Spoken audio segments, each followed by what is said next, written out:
Huh? Peace.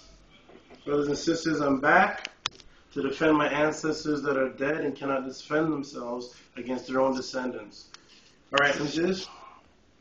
Great. So back to the Ipuwer Papyrus, which, ladies and gentlemen, this is supposed to be the Egyptian account of the Exodus story. Barbarians from abroad have come to Egypt. Indeed, men arrive, and indeed there are no Egyptians anywhere. That's what it says. Hebrews were never considered barbarians in Kemetic writing. First of all, the Hebrews aren't even mentioned in Kemetic writing. Hebrews were never considered barbarians. When they came as farmers and agriculturalists, and they were given a whole country area called Goshen. They were never considered barbarians. Nobody arrived during the Exodus story. Everybody, close your eyes and remember the Moses movies and all that foolishness that the whites forced us to watch when we were kids. Moses was already in Egypt. Aaron was in Egypt. The Israelites were already there. 600,000 soldiers, according to the Bible, were already in Egypt. They were taken out of Egypt. So when it says here, men were arriving. Men arrive. Now, no, but who arrived? Who arrived in Egypt when the plagues came? They were already there for 435 years. Nobody arrived. Now we'll go to this one. Indeed, the land turns around as the powder's wheel. The robber is the possessor of riches. The rich man becomes a plunderer. Who was robbing during the Exodus story? When Moses came with the plagues? When Moses came with the plagues, were the Israelites jumping up and robbing Egyptians? It said the robber is now a possessor of riches. Ladies and gentlemen, this story is a story of an ancient Egyptian theme, order ab chao. It's when the laws of Ma'at are disturbed and everything is turned opposite. What would happen if you do not follow the Netiru is what the story is about. There was no robbers. Show me, where's the Bible? I got a watchtower. Show me a Bible that discusses a robber, that people were being robbed in the Exodus story. This never happened. Okay? Never happened. Here's the next one. Let me see this. The next one. This is the Ipuwer Papyrus. Indeed, gates, columns, and walls are burnt up. Let me ask you, Atet. You remember the Exodus story, right? Mm-hmm. The 7 plagues? Yep. Was any of the plagues fire? Mm-hmm. Do you remember fire as a plague? No. Maybe it's just me, but I don't recall fire in the Exodus story. It says the columns and everything were burnt up. What fire was in Exodus? When did Moses bring fire to Exodus? How was this the Exodus story? It says, indeed men arrive and there's no Egyptians anywhere. There was no Egyptians in the Exodus story? When the 7 plagues were taking place? There was no Pharaoh. There was no sorcerer with his staff that turned into a snake. There was no Egyptians following the Israelites across the Red Sea. There was no Egyptians were anywhere. It says there was no Egyptians anywhere. That's what it says, okay? Now, let me see this a second. It says here, indeed, all animals in their hearts weep. Cattle moan because of the state of the land. That's what the Ipuwer Papyrus says. Exodus 9:6 says, and the Lord did a thing on the morrow, and all the cattle of Egypt died, but the cattle of the children of Israel, none of them died. Ipuwer Papyrus, indeed all the animals in their hearts weep. Cattle moan, the cattle are moaning because of the state of the land. Now you got 2 choices, Hebrews.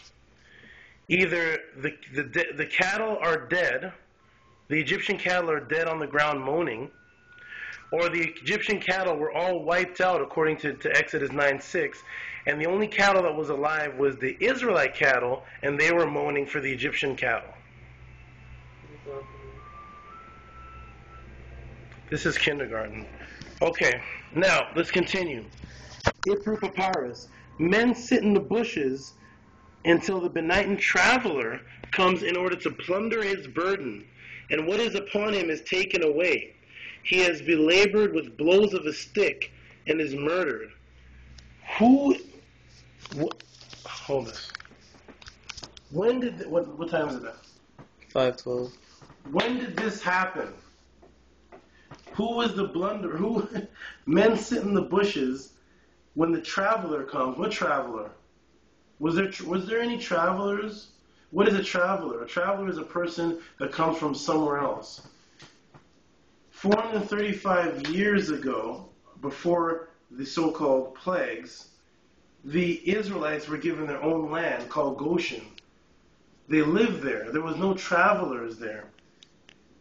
Men sit in the bushes, and the traveler comes in order to plunder his burden. And what is upon him is taken away. Who did this? Was the Egyptians doing this to the Israelites? Was the Israelites, were the native Egyptians, were they called travelers? Was the Hebrews the travelers, and they were sitting in the bushes robbing the Egyptians while God was sending plagues? Mm-hmm. Let me see this. The private council chamber, this is Ipuwer Papyrus. The private council chamber, its writings are taken away, all the mysteries laid bare. Indeed, the magical spells are divulged. Indeed, public offices are open, and their inventories are taken away. Indeed, scribes are killed for their writings and are taken away. I don't know when this ever happened in the Exodus story. I don't know when. Somebody show me this in the Exodus story. I've never seen it. Okay, now we're going to the next one.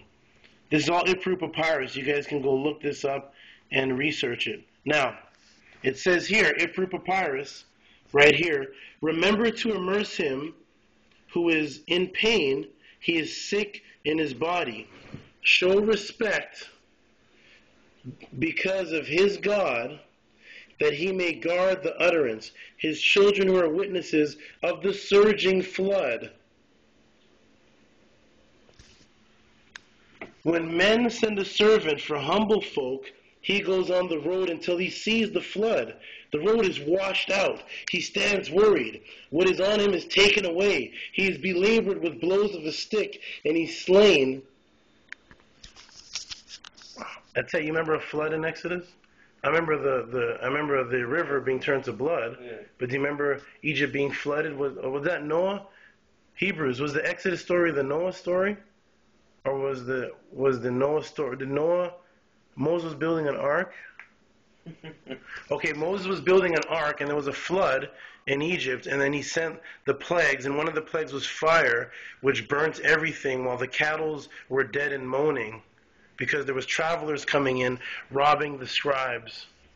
This is your story. As the flood was coming.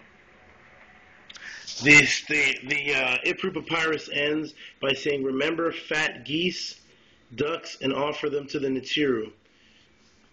Miriam Lithium says the admonitions of Ipuwer has not only no bearing whatsoever on the past first intermediate period, it also does not derive from any other historical situation. It is the last, fullest, most exaggerated, hence least successful, a composition theme of order out of chaos. Okay?